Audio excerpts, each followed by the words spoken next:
വിദേശ സംഭാവനകളെ നിയന്ത്രിക്കുകയും അത്തരം സംഭാവനകൾ ആഭ്യന്തര സുരക്ഷയെ ദോഷകരമായി ബാധിക്കുന്നില്ലെന്ന് ഉറപ്പാക്കുകയും ചെയ്യുന്നതിനായിട്ടാണ് 1976 FCRA നിയമം കൊണ്ടുവന്നത്.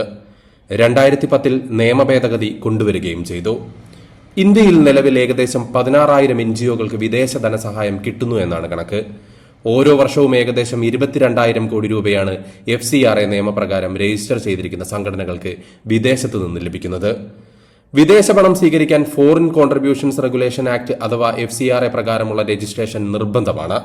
ആ നിയമം പാലിക്കാൻ എല്ലാ NGOകളും ബാധ്യസ്ഥരുമാണ്. രജിസ്റ്റർ ചെയ്ത അസോസിയേഷനുകൾക്ക് സാമൂഹിക, വിദ്യാഭ്യാസ, മത, സാമ്പത്തിക, സാംസ്കാരിക ആവശ്യങ്ങൾക്കായി വിദേശ സംഭാവനകൾ സ്വീകരിക്കാം, അവ ഉപയോഗിക്കാനും സാധിക്കും. ഇന്ത്യയിൽ നിലവിൽ FCRA ആക്ട് പ്രകാരം പ്രവർത്തിക്കുന്ന 16,000 NGOകളിൽ പകുതിയിൽ താഴെ മാത്രമാണ് ക്രിസ്ത്യൻ സംഘടനകളുടേത് ആയിട്ടുള്ളത്. ഇന്റർനാഷണൽ സൊസൈറ്റി ഫോർ കൃഷ്ണ കോൺസ്യൂഷനസ് അഥവാ ഇസ്കോൺ, സേവാഭാരതി, ഗുരുദ്വാര ഹാർമന്ദിർ സാഹിബ് അതല്ലെങ്കിൽ ഗോൾഡൻ ടെമ്പിൾ ഇൻ അമൃതസർ തുടങ്ങിയ സംഘടനകളെല്ലാം തന്നെയും FCRA നിയമപ്രകാരമാണ് രാജ്യത്ത് പ്രവർത്തിക്കുന്നത്. ഹിന്ദു, സിഖ്, ബുദ്ധിസ്റ്റ്, മുസ്ലിം സംഘടനകൾ എല്ലാം തന്നെയും ഇതിന്റെ ഭാഗമാണ്. ഓരോ വർഷവും 22,000 കോടി രൂപ വിദേശ ധനസഹായം ലഭിക്കുന്ന NGOകളുടെ പ്രവർത്തനങ്ങളെ സർക്കാരിന് പരിശോധിക്കാൻ പാടില്ല എന്നാണോ ക്രിസ്ത്യൻ സഭകളുടെ ആവശ്യമെന്നുള്ളത് അവർ കൃത്യമായി വ്യക്തമാക്കേണ്ടതുണ്ട്.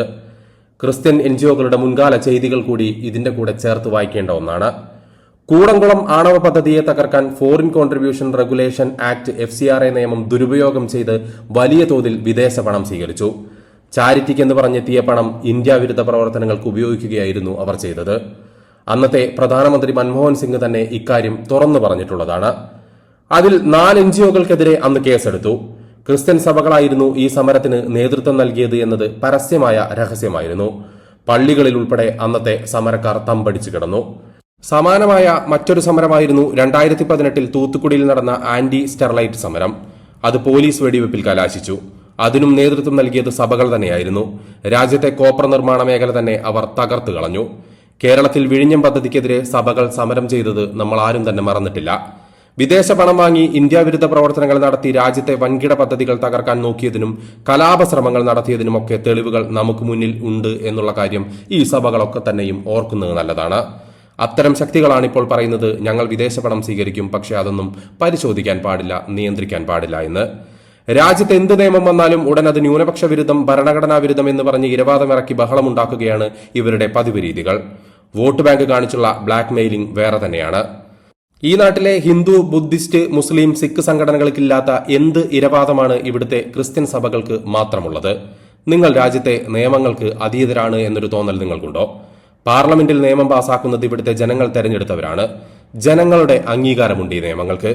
ഇത്തരം ഇരവാദവും ഭീഷണിയും രാജ്യത്തെ നിയമ സംവിധാനങ്ങളുടെ വെല്ലുവിളിയും നിങ്ങൾക്ക് തന്നെ തിരിച്ചടിയാകുന്ന ഒരു കാലം വരും.